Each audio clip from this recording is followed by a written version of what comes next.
नमस्कार, मैं गुंजन शर्मा और आप देख रहे हैं एबीसी क्राइम न्यूज। हमारे चैनल की हर ताजा खबर की अपडेट पाने के लिए सब्सक्राइब करें आपका अपना एबीसी क्राइम न्यूज। नमस्कार। को बुलाने का कार्य करेंगे। अभी 3 दिन बाद जो है हमारे यहाँ 60-65 लोग आने वाले हैं, जो बनारस की धरती और जौनपुर से लोग आएंगे, इस आंदोलन में भाग लेंगे। और जो यहाँ के महाबोधि मंदिर है, इस मंदिर में जो शिवलिंग मंदिर है उसको निकाल फेंका जाएगा। इस घरों में बैठे हैं आपके लोग 20 दिन बाद भी नहीं निकल के आए। निकलेगा। आप लोगों के चैनल के माध्यम से सब बातें जो है पूरे विश्व रिकॉर्ड में, सब जगह पूरे भारत में कोने कोने में लोग जान रहे हैं। आपके लोग चैनल देखते नहीं अपने बहुजन समाज के? अब देखेंगे और देख भी रहे हैं। अब देखेंगे भी और देख भी रहे थे जी। सरकार हम लोग को कहती है हिंदू, पर अगर हम हिंदू तो WES कोटा जो ब्राह्मणों को दे दी है। इतने दिन से सब लोग मांग कर रहे हैं, जो है जाति जनगणना कराने के लिए, जो हम लोग 52% 60% है। हम लोग को तो कुछ नहीं मिल रहा है, आरक्षण नहीं, हमको तो उसका नहीं परसेंटेज मिल रहा है। और उनको बिना सर्वे कराए उनको जो EWS कोटा दे दी, तो कहाँ हम लोग हिंदू नहीं है। हम लोग हिंदू होते तो हम लोग को भी मिलता। और हिंदू क्या है? हिंदू जो है भगवान बुद्ध के समय थेरावाद था। थेरावाद बुद्ध के बाद पहली मूर्ति बुद्धा की बनी है। बुद्धा के बाद जो जब भारत में शक आए, कुषाण आए, ग्रीक आए, हूण आए, तो उन्होंने बुद्धा की मूर्ति बनाई। बोले बुद्धा का इतना अच्छा दर्शन, इतनी बढ़िया टीचिंग। जब वो मूर्ति बनाए तो उसी मूर्ति जो प्रेरणा लेने के लिए बनाई गई थी, लेकिन उन्हीं मूर्तियों को जो RSS ब्राह्मण के लोग जो है भारत का जो मूल निवासियों का जो कल्चर है उसको एडाप्ट करके पैसा कमाने का कौन मूर्ति बदल दी? कौन सी मूर्ति बदल दी? बालाजी तिरुपति देखिए, बुद्धा है, इनको विष्णु का अवतार कहते हैं। बुद्ध विष्णु के अवतार नहीं है। बुद्ध विष्णु अलोकेतेश्वर बोधिसत्व है। वो विष्णु जो है बोधिसत्व। सारी मूर्तियां जो है महायान शाखा की है, लेकिन अभी लोगों को पता नहीं है कि ये महायान शाखा की बुद्धिस्ट मूर्तियां हैं, लेकिन उनको हिंदू के नाम से पूज रहे। लोगों को अब पता चल रहा है, जैसे आप लोग के चैनल के माध्यम से, तो ये भ्रम टूट रहा है और लोग जो है जुड़ रहे हैं। महिलाएं नहीं मानती हैं? मान रही, मैं तो मान गई हूँ।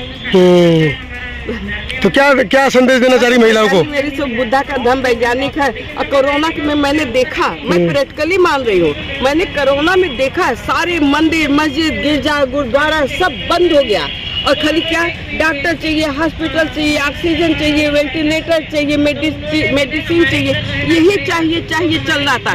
उस समय कोई नहीं कह रहा था कुंभ चाहिए, मंदिर चाहिए, मस्जिद चाहिए, ये सब कोई कुछ नहीं चल रहा था। आप ही के आदमी बोल रहे थे गो कोरोना गो, अंग्रेजी में बोल रहे थे गो कोरोना गो। वो तो बुद्ध की बात ही नहीं कर रहे थे। बजवा रहे थे, लेकिन ताली थाली से आपने भी बजाई? नहीं, मैं झूठ बोल रही कैमरे के सामने। बिल्कुल नहीं, बजाएंगे ताली बजाने से तो रोज ताली घर में लोग बजाए। डॉक्टर की जरूरत नहीं, ताली बजा दो, सारी बीमारी ठीक हो जाएगी। लेकिन जाना तो हॉस्पिटल तो भाई उसे जरूरी बना है। लोग खोज ताली बजाने से उसमें योग में फायदेमंद है। जो हाथों की तालियां बजती हैं उसमें जो है हमारा ब्लड का सर्कुलेशन तेज होता है, जिससे बच्चों को भी तालियां बजाई जाती है, स्कूल में भी तालियां बजाई जाती हैं, टीचर लोग बजवाते हैं और कार्यक्रमों में भी बजवाते हैं तालियां, जो है इससे ब्लड का सर्कुलेशन तेज होता है। थाली बजने से क्या होता है? थाली बजने से कुछ नहीं होता है, थाली बजने से कुछ होता नहीं है। और लेकिन तालियां जो हाथ से बजाई जाती है उसमें ब्लड का सर्कुलेशन बढ़ता है। चलिए ठीक। करने की जो बात आई, बनते हमारे जो साथी है सुनीत पाल, उन्होंने बताया कि FIR की कॉपी लेके कोई आया था तो देने के लिए, तो उनको बोला कि जो है डाक से भेजिएगा, जाओ, उसको रवाना कर दिया। एक बार और FIR हुआ था बुद्धगया में, महाबोधि महाविहार में। जब वहां का सेक्रेटरी और भिक्खु प्रभारी और सुप्रिंटेंडेंट 3 पदों पर था, यहाँ पर एक दंगा हुआ था महाबोधि विहार के सामने और एक FIR लिखाया गया था। उस समय महाबोधि विहार छोड़कर के गया में मैं रुका हुआ था और हमारे कुछ बनते लोग करुणा सदन नाम की, हमने 11 कमरे का एक गेस्ट हाउस बनाया हुआ था महाबोधि विहार का जो ऑफिस है वहां पर। उसमें हमारे साथी लोगों में तमाम बनते लोग कमरे में बंद थे। 4-5 दिन तक के वहां धरना प्रदर्शन कर रहे थे, भूख हड़ताल कर रहे थे। तो पुलिस ने FIR दर्ज किया। उसमें क्या लिखा था 1 गैलन तेल माने 5 लीटर तेल, एक माचिस, एक छुरी। तो हमने कहा कि अच्छा एफआईआर लिखा इसने, इतने लोग आत्मदाह 5 लीटर में हो जाएगा। हंस के भाई एफआईआर जो है चुपचाप से रफा दफा कर लिया। तो ऐसे एफआईआर तो हम करेंगे, क्योंकि आधी रात में सामान उठा के ले गया, झोले उठा के ले गए, पैसा उठा के ले गया, और चेकअप कराने के नाम पे, स्वास्थ्य जांच कराने के नाम पे महिला जो हमारी भिक्षुनी है उसको उठा करके कमर में हाथ डाल करके और जबरन एम्बुलेंस में लादा। एफआईआर तो हम करेंगे, और जो तीनों बड़े अफसर है ना उसको सस्पेंड करा के रहेंगे, और फोटो फुटेज सब है हम लोगों के पास में, पूरा रिकॉर्डिंग भी है।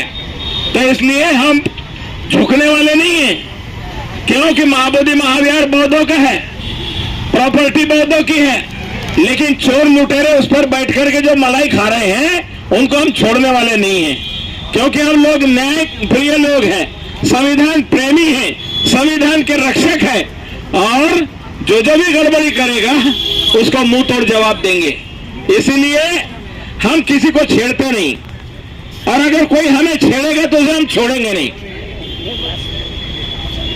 बाबा साहब के सिपाही है, संघर्षों के आदी है, जो हमारे शांति स्वरूप जी जो बोलते थे ना, संघर्षों के आदी है, फौलाद के हमारे सीने हैं, सीने हैं फौलादी, हम संघर्षों के आदी है। तो संघर्ष में पैदा हुए, बाबा साहब अम्बेडकर के मिलिंद कॉलेज में पढ़ाई हुई है मेरी, पीपल्स एजुकेशन सोसाइटी में मैंने 7 साल अध्ययन किया है औरंगाबाद में। वहीं से संघर्ष करते करते पैदल औरंगाबाद से दिल्ली गया था नामांतरण के आंदोलन में 65 दिन। तो आंदोलन में हम पैदा हुए वाले लोग हैं। बुद्ध गया में 26-27 साल की उम्र में मैंने महाबोधि विहार का प्रमुख था। 6 साल तक के महाबोधि विहार के सामने जो जितना पत्थर बिजली जो भी लगाया है, धमकियां मिलती थी, रोज बहुत धमकियां देते थे, तो धमकियां मिलती थी और बहुत कुछ कांड होते थे, लेकिन 6 साल हमने इसको सुंदर बना के दिखाया, महाबोधि विहार को सुंदर बना के दिखाया। महाबोधि विहार का जीर्णोद्धार करने के लिए 45 लाख रुपए इकट्ठा करना था, जगह से सारा इकट्ठा करके प्रोजेक्ट बनाया था। लेकिन जब वो प्रोजेक्ट को कामयाब करना था उस समय दंगा फसाद करा दिया, जूता चप्पल कांड करा दिया। नहीं तो महाबोधि विहार का जो दीवारें था हम पुराने ढंग से बनाने वाले थे, बाद में करप्शन करने वाले लोगों ने उसका सारा प्रोग्राम बदल दिया था। तो एफआईआर की धमकी सरकार ना दे, क्योंकि हम तो जन्म ही हमारा संघर्षों में हुआ है।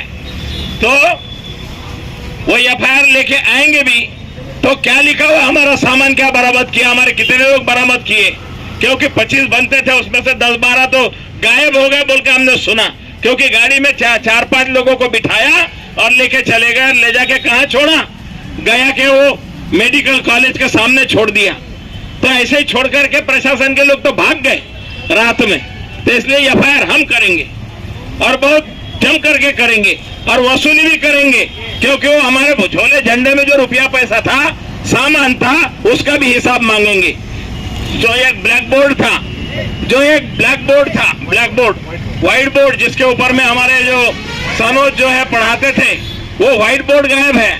वहां पर जो बैनर लगे थे उनमें बैनर गायब है, उसमें जो कुछ सामान रखा हुआ था हमारा वो गायब है, क्योंकि रात में सोते समय कोई बरामद भी नहीं, कोई लिखा पढ़ी नहीं हुई कि कितने लोगों को ले जा रहे हैं, क्या सामान ले जा रहे हैं, क्या सामान छोड़ा है, क्या वहाँ सिपाही बैठा है, कौन चौकीदारी दे रहा है, कौन ड्यूटी दे रहा है। बाद में वो लोग वहाँ हैं तो हमारे सुपुर्द कितने लोगों को किया, कोई लिखा पढ़ी की है, कुछ नहीं किया, पूरा बेईमानी है, करप्शन है, भ्रष्टाचार है। और इस भ्रष्टाचार का हम पर्दाफाश करेंगे, छोड़ेंगे नहीं, क्योंकि ये सामाजिक न्याय की भूमि कहते थे ना लालू जी, नीतीश कुमार सुशासन बाबू, तो सुशासन बाबू उनके सुशासन में अगर ऐसे होता है तो भ्रष्ट अधिकारियों ने अगर कुछ किया है बौद्ध भिक्षुओं के साथ तो उनका जवाब जरूर उनको देना पड़ेगा। और ये कोई लोकल की बात नहीं है, अंतर्राष्ट्रीय बात है, क्योंकि हम लोग अंतर्राष्ट्रीय हैं। लंका में, थाई में, बर्मा में 4-4, 3-3 साल रहा हूं मैं, तो इसलिए ये बाहर सारे इंग्लैंड वगैरह में भी रहा हूं मैं। हमारे तमाम दुनिया के लोग हमारे साथ जुड़े हुए हैं, क्योंकि तथागत बुद्ध की वजह से, बाबा साहब अम्बेडकर की वजह से हम लोग अंतर्राष्ट्रीय स्तर पे काम करते हैं।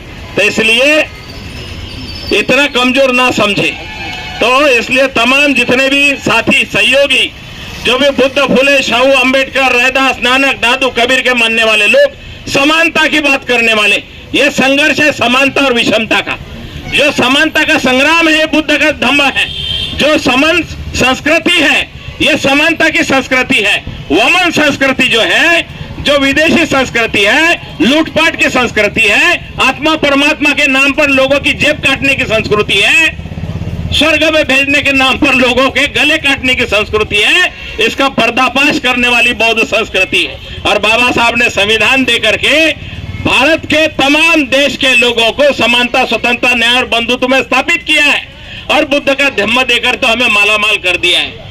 बुद्ध का धम्म बाबा साहब ने देकर के इस देश को मालामाल कर दिया है। और हमें अपने पुरखों से, हमारी विरासत से, हमारी बौद्ध गुफाओं से, शिलालेखों से 84,000 सम्राट अशोक की विरासत जो जहां